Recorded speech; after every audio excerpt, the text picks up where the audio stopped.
こんにちは、めぐりです。本日のテーマは画期的な機能ミラーモードのご紹介です。リアル卓球をしている方なら一度は考えたことがあるかと思うのですが、自分と戦ってみたいと考えたことはないでしょうか。ミラーモードというのはまさに自分自身とプレイすることができる機能です。このような感じで目の前に自分の動作が鏡のように反映されます。今ご覧いただいているアバターは私自身の動きそのまま反映されています。これで何ができるのかというと、自分のサーブをレシーブすることができます。自分のサーブがどんなフォームで、どんな回転量で、どれくらいのスピードで、どれくらいの低さで出しているかが分かってしまいます。自分のサーブをレシーブすることができるという機能が 11VR では実装されています。これだけでも VR 卓球を体験する価値がありますので、ぜひ興味のある方は購入してみてほしいなと思っています。あとは練習の仕方はアイデア次第でいろいろできるのですが、このようにひたすらワンコースでラリーをしてみたり、バック対バックからフォア側に振ってまたバック対バックの練習をしてみたり、ドライブを打ってその球をブロックする練習をしてみたり、サーブを出してオール練習をしたりすることができます。オールの場合は完全に対戦相手は自分自身です。自分はこんなフォームでプレーしていたんだとリアルタイムで確認することができます。今までは試合の風景をビデオで撮影して改善点を見つけたりしていたと思いますが、目の前で修正点がわかるのですぐに改善することができます。リアル卓球をやっている方はぜひ体験してみてください。それではミラーモードの機能の使い方をお伝えしていこうと思うのですが、まずはバージョンの確認をしましょ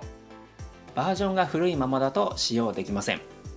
クエストでのご説明にはなりますが、ホーム画面から11テーブルテニスのアプリから設定を押します。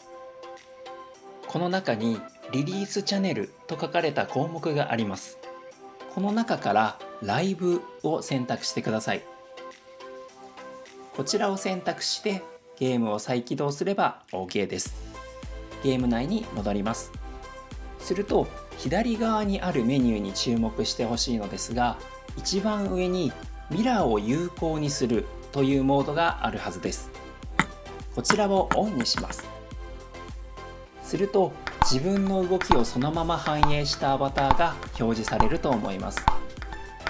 その下の項目もご説明していきます。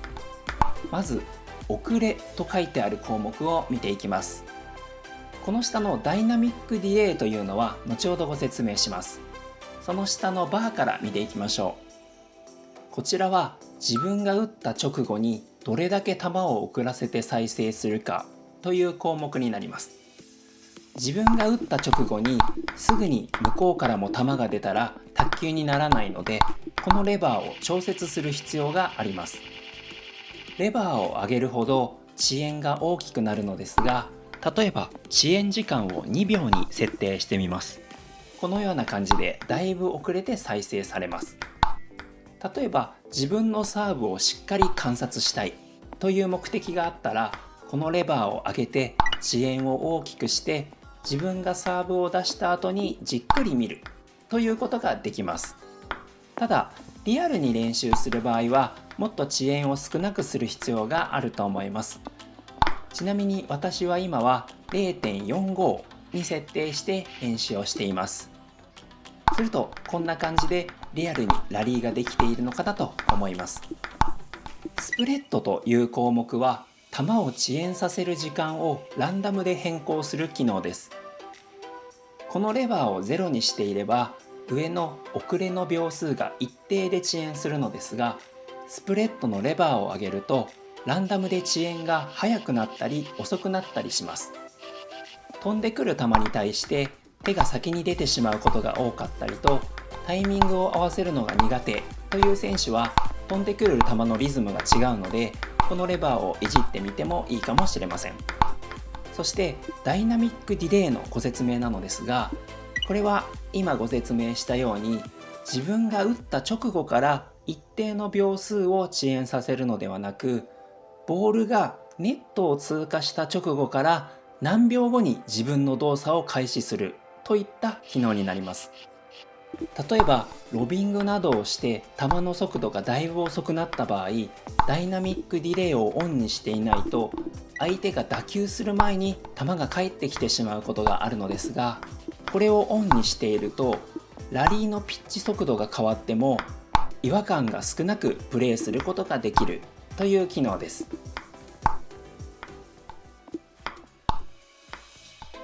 その下のボール数というのは球を何個まで出すかということなのですが、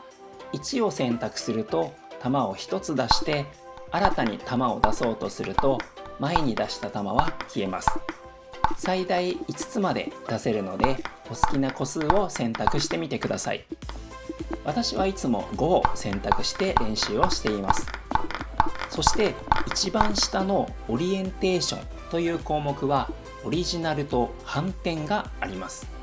これはミラーの自分自身が右利きか左利きかを選択する機能です。利き手でも十分練習になるのに、サウスポーの自分自身とプレーできるのもまたすごい機能だなと思います。そして次に真ん中のショットフェードという項目のご説明です。この機能をオンにすると、ショットフェードスタートという位置から球が徐々にフェードアウトしていくように球が消えていって、ショットフェードエンドの位置で完全に球が消えるという機能です。これはショットフェードをオフにしていると自分が打った球がアバターをすり抜けていくのですが、オンにしていると設定した秒数の位置で球が消えていきます。球が重なったりして気になるなという方はオンにしてみると良いと思います。そして最後にボールのダウンという項目です。これは日本語の語訳なので、正確には通信回線の速度を表すピング値のことだと思います。この機能をオンにすると、自分が打った球の後にボールがもう一つ出てきます。